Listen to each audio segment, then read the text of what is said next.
Boa tarde, novamente estamos dando início a mais um estudo da série psicológica de Joana de Ângeles. No livro Amor Imbatível Amor, nós iremos começar a analisar o capítulo 9, Algozes Psicológicos, que aqui Joana sinaliza como a timidez, a inibição, a angústia, o abandono de si mesmo. E como de hábito vamos fazer a nossa introdução através do comentário de uma mensagem do Espírito Emmanuel. Extraído do livro Cartas de Paulo, o Evangelho comentado por Emmanuel, Carta aos Filipenses, capítulo 4, versículo 8. Separamos esse parágrafo. Trabalhemos vigiando. Aquilo que nos ocupa o pensamento é a substância de que se nos constituirá a própria vida. Retiremos dessa forma o coração de tudo que não seja material de edificação do reino divino em nós. Então vamos aqui fazer algumas colocações para iniciarmos o nosso estudo. É interessante quando Emmanuel aqui coloca: trabalhemos vigiando.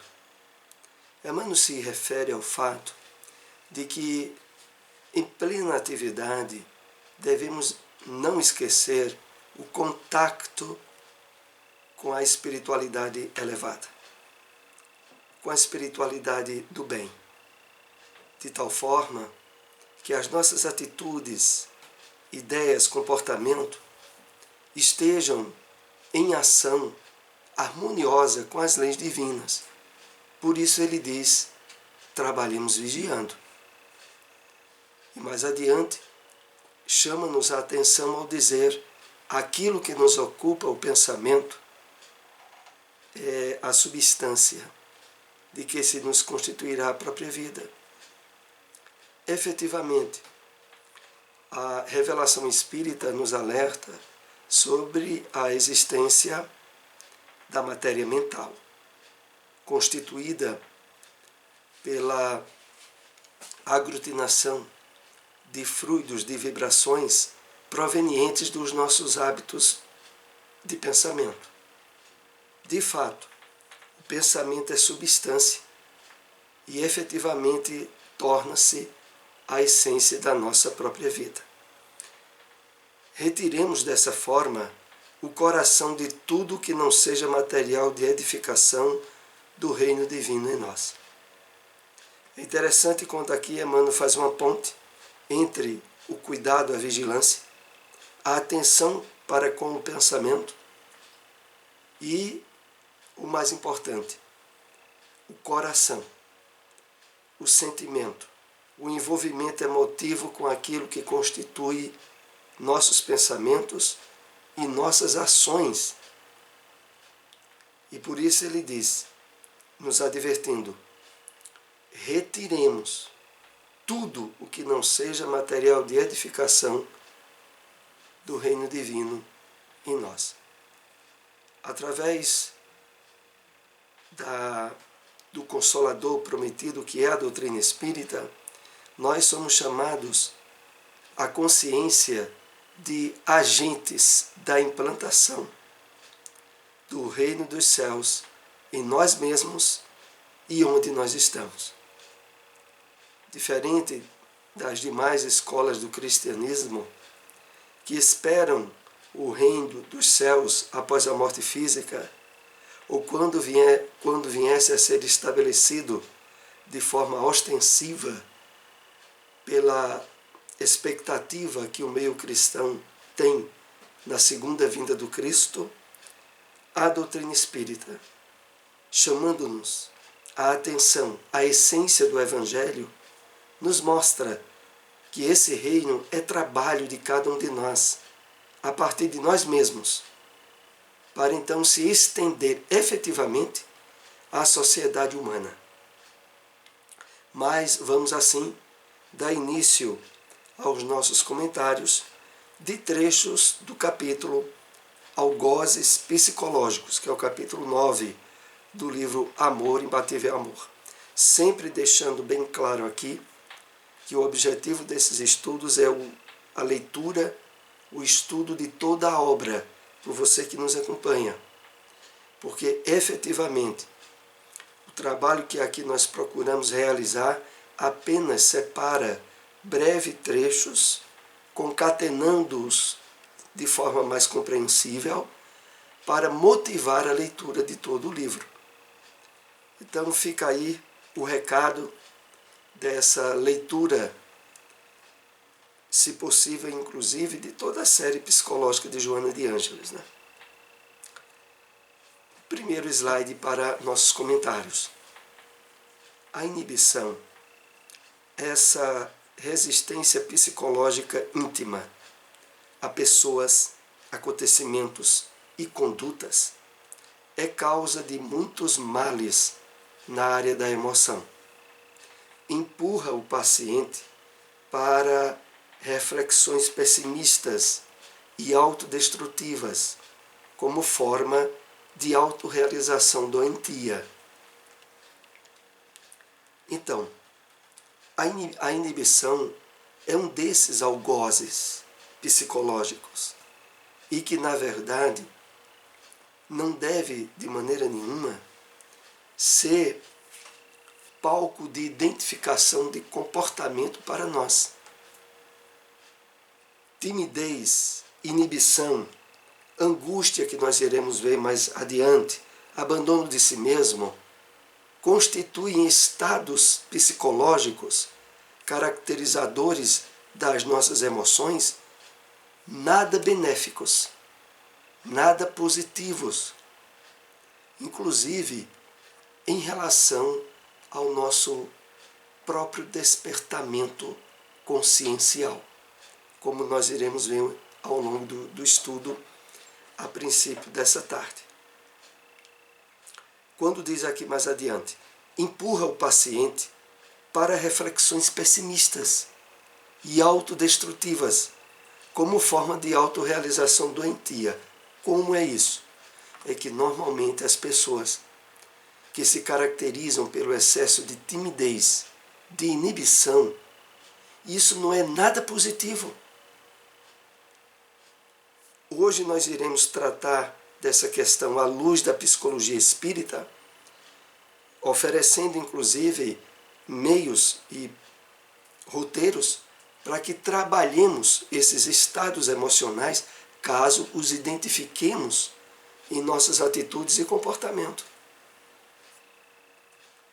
Quase sempre esse estado mórbido, a inibição, decorre de uma infância infeliz, a qual conviveu com pais autoritários, familiares rebeldes e agressivos. Então, normalmente, quase sempre, não é todos os casos, mas quase sempre, por trás do adulto tímido, excessivamente inibido, há causas na sua infância atinentes à presença de pais autoritários, familiares rebeldes e agressivos, que acabaram estabelecendo um comportamento no qual o medo, o receio de ser mal entendido pela criança reverberou mais adiante no adulto excessivamente inibido ou tímido. Sentindo-se empurrado para o ensimesmamento, face ao receio de ser punido por qualquer coisa acontecida, mesmo quando não a houvesse praticado, assumindo a postura de vítima que se esforça para agradar sempre. Então, atrás da atitude excessiva da inibição, está alguém que procura, de uma forma esforçada, estar agradando a todos e não se colocar em uma situação onde ele possa ser alvo de mal entendimentos, de críticas, com receio de ser punido por qualquer coisa acontecida, mesmo quando não houvesse praticado. Então, por trás está um excessivo receio de ser alvo de crítica e de mal entendimento face ao material proveniente da sua infância. Isso na maioria dos casos. Mas vamos ver adiante. A timidez excessiva disfarça o orgulho dominador.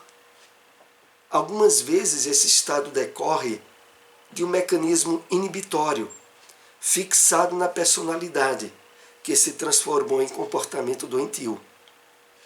Então, agora nós passamos a ver, à luz da psicologia espírita, que por trás da timidez, da inibição excessiva, está um orgulho dominador. Está nesse excesso de cautela e de querer estar agradando a todos e de não se portar de forma espontânea e natural, um orgulho disfarçado. Algumas vezes esse estado decorre de um mecanismo inibitório fixado na personalidade, como vimos, com origem desde a educação recebida na infância. Essa conduta também expressa alta dose de egoísmo, que se impõe fórmulas de vivência individualista, reacionária, contra tudo quanto lhe pareça ambiente hostil e de difícil penetração. Então, o que estaria por trás, muitas vezes, daquela atitude habitual que possamos perceber, de receio, de excesso de timidez, por trás está sendo encoberto um certo nível sutil de egoísmo e de orgulho, evidenciando de forma bem clara que isso não é qualidade de comportamento para ninguém. E nós iremos ver um pouco adiante como a doutrina espírita nos dá meios de superarmos excessos de timidez, de inibição e assumir uma atitude, um comportamento mais natural e verdadeiro. Porque por trás, muitas vezes, da inibição está alguém que está se contendo de uma forma disfarçada para não contrariar os outros ou para não dizer a verdade que perceberia ser necessário dizer. O ser existencial, todavia, é antes de quaisquer outras considerações um espírito imortal, herdeiro de todas as realizações que lhe assinalam a marcha ancestral.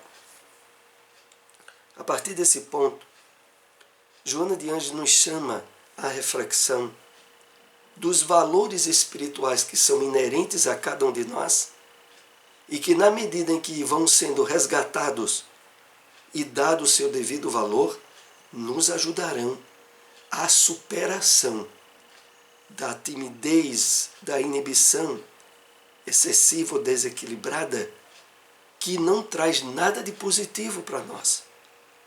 Então aqui ela diz, o ser existencial é, antes de qualquer outra consideração, um espírito imortal e herdeiro de todas as realizações que lhe assinala a marcha ancestral.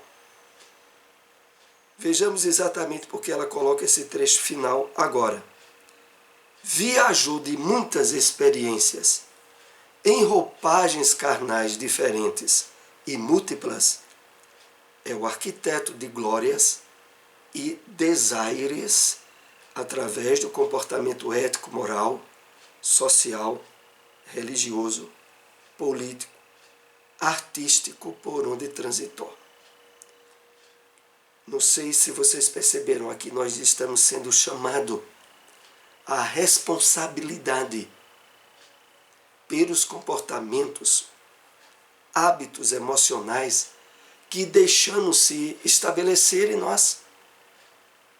Porque se por um lado tem um aspecto preponderante proveniente da nossa educação na infância, por outro lado, é necessário despertar a consciência espiritual de espírito imortal que nós somos, de assumir perante a vida, perante os relacionamentos humanos, perante a vida em sociedade, o papel correto e ideal que devemos exercer.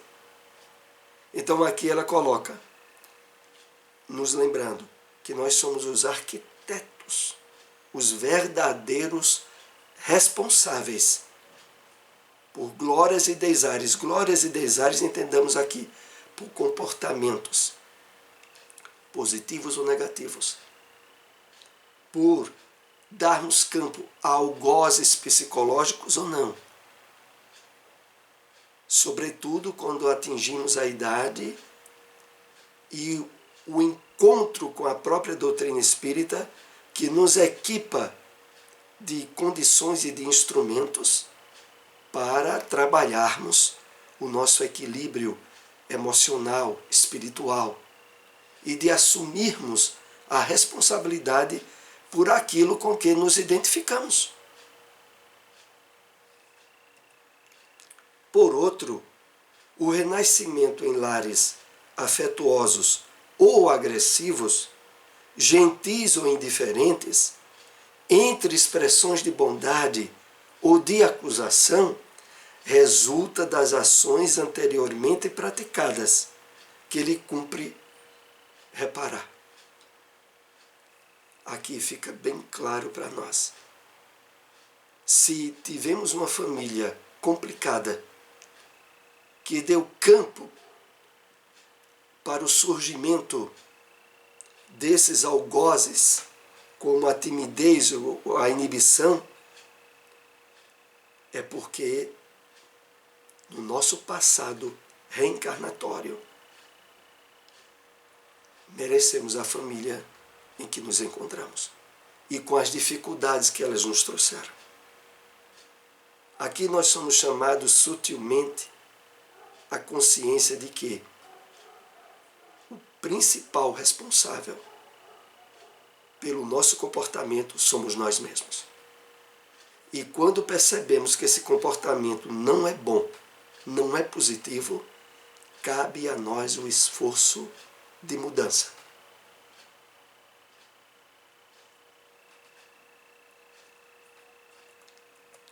Assim, considerando os fatores hereditários, mesológicos, que é uma palavra meio incomum, que diz respeito aos fatores provenientes da relação do homem na sociedade e no ambiente. São os fatores mesológicos, psíquicos e físicos, sociais e emocionais, que o compõem, estruturando-lhe a personalidade, tem suas matrizes fixadas nas atividades anteriores. Entendamos aqui atividades anteriores como nosso passado encarnatório. Então, todos os fatores que preponderam na influência da pessoa que hoje nós somos,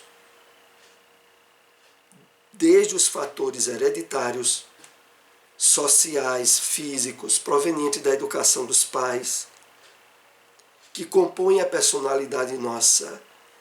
Quando aqui diz assim, tem suas matrizes fixadas nas atividades anteriores, porque quer dizer assim, só ganham campo e só determinam estruturas comportamentais doentias ou não, devido ao passado espiritual que nós trazemos e que precisa ser trabalhado, melhorado. É isso que significa suas matrizes fixadas nas atividades anteriores. É claro que se pode ter centenas de exemplos a respeito disso, mas o exemplo que mais nos grita a atenção em relação a isso é o do maior médium da humanidade depois do Cristo, que foi Francisco Cândido Xavier, que teve uma educação e uma infância toda desmantelada, com tudo quanto era de problemas complexos e algozes psicológicos que pudesse ser.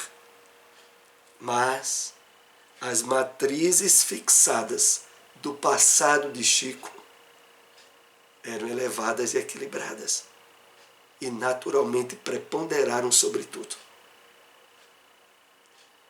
Isso quer dizer, examinando o nosso caso em particular, que certos problemas que trazemos, certas dificuldades, a matriz delas, nunca podemos responsabilizar os nossos pais, a sociedade em que vivemos, o meio ambiente. Claro que todos esses fatores participam e são importantes, mas os determinantes são as matrizes que nós trazemos. Se essas matrizes forem ruins, podemos ter a melhor educação, os melhores exemplos, os melhores estímulos para o bem e seguir opções de atitudes e de comportamentos contrários a tudo que foi dado, quando as matrizes do desequilíbrio preponderaram. Em resumo, o que nós vamos vendo nesse estudo é o seguinte: você é o principal responsável pela pessoa que você é. Não importa o meio onde você nasceu, os pais que você teve, a educação que lhe foi dada, tudo isso tem uma importância. Mas o fator principal é as matrizes que você traz ao longo das suas conquistas reencarnatórias. Por isso, a doutrina espírita, à medida que vai nos conscientizando desses valores, está simultaneamente nos fornecendo os instrumentos para que superemos os entraves e as dificuldades psicológicas ou emocionais que percebamos em nós. Quando nós assumimos a responsabilidade consciente, como é proposto nesse estudo, 90% do problema está resolvido. Porque na maioria das vezes, nós ficamos proletando, adiando, empurrando com a barriga, como se diz, uma série de características, de atitudes, de comportamento, de desequilíbrios emocionais que poderíamos resolver como uma forma indireta, egoísta e orgulhosa de ficar, muitas vezes sem perceber, nessa atitude, culpando os outros ou a sociedade pelo que você é. A doutrina espírita veio nos ajudar a resgatar a nossa maioridade espiritual e emocional e assumir quem nós somos, com as ideias que temos, os ideais, os comportamentos e as atitudes, aonde o responsável principal somos nós mesmos. A substituição de pensamentos negativos, autopunitivos, autodepreciativos, por outros de ordem emuladora ao progresso e à alegria, torna-se de vital importância. Não há dúvidas. É necessário que perante os valores renovadores, ricos que a doutrina espírita tem nos dado, esteja havendo uma substituição paulatina e cada vez mais profunda dos pensamentos negativos, destrutivos, conflitivos, autodepreciativos que tínhamos, e colocando no lugar deles pensamentos novos, estabelecidos com a percepção renovada da vida que a doutrina espírita vai nos dando. Então, por outros de ordem emuladora ao progresso e à alegria, isso torna-se de vital importância. Para esse trabalho de superação, de timidez, de inibição, que de agora em diante, qualquer um de nós que se percebe relativamente tímido ou inibido de uma forma preponderante, somos chamados a trabalhar isso, com a ajuda da doutrina espírita, da psicologia de Joana de Ângeles. Porque por trás disso, o que existe, como é o título desse estudo, o que existe são algozes psicológicos que nos prendem, que nos tolhem a capacidade de interação, né, de expressão no meio, na sociedade, aonde nós somos chamados a interagir. Prossigamos. O problema conflitivo se encontra no indivíduo e não no mundo exterior. Quando ele se harmoniza, consegue enfrentar as mais hostis situações, como sendo desafios que o incitam, que o estimulam ao crescimento interior, ao amadurecimento psicológico. Então aqui o estudo nessa parte referente à timidez e à inibição vai chegando no penúltimo slide que estamos analisando e que vai deixando bem claro para nós. Não justifique o temperamento, o comportamento que você tem, atribuindo a responsabilidade ao meio, às outras pessoas, à sociedade. Isso é apenas um meio de escamotear, de enganar a nós mesmos, porque nós somos os principais responsáveis. Então, quando ele se harmoniza, quando nós nos harmonizamos, conseguimos enfrentar as mais hostis situações como sendo desafios que promovem o nosso crescimento interior e que nos ajudam no amadurecimento psicológico.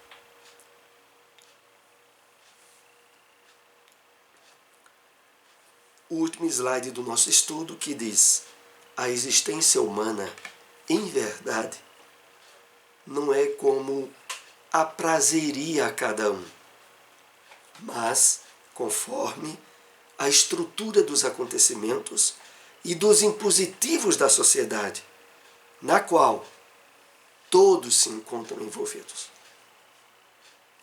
Nessa parte final, nós somos chamados à consciência de que a vida não é do jeito que a gente quer. Claro que não é. Não é como nos aprazeria, mas conforme a estrutura dos acontecimentos e dos impositivos da sociedade, na qual todos se encontram envolvidos, ou seja, é imprescindível que nos habilitemos ao máximo, espiritualmente, psicologicamente, em termos de equilíbrio, de entendimento dos objetivos da vida, de identificação com o ideal apresentado a nós pelo Evangelho do Cristo, aonde as atitudes estabelecidas na harmonia, no equilíbrio emocional, vão expressar a melhor atuação que podemos ter na sociedade em que estamos vivendo. Então, aqui nós concluímos essa primeira parte desse capítulo, que continuará no nosso próximo estudo. Lembramos que esse vídeo depois estará disponibilizado no nosso canal no YouTube. Peço, se possível, compartilhem essa mensagem. Boa tarde a todos.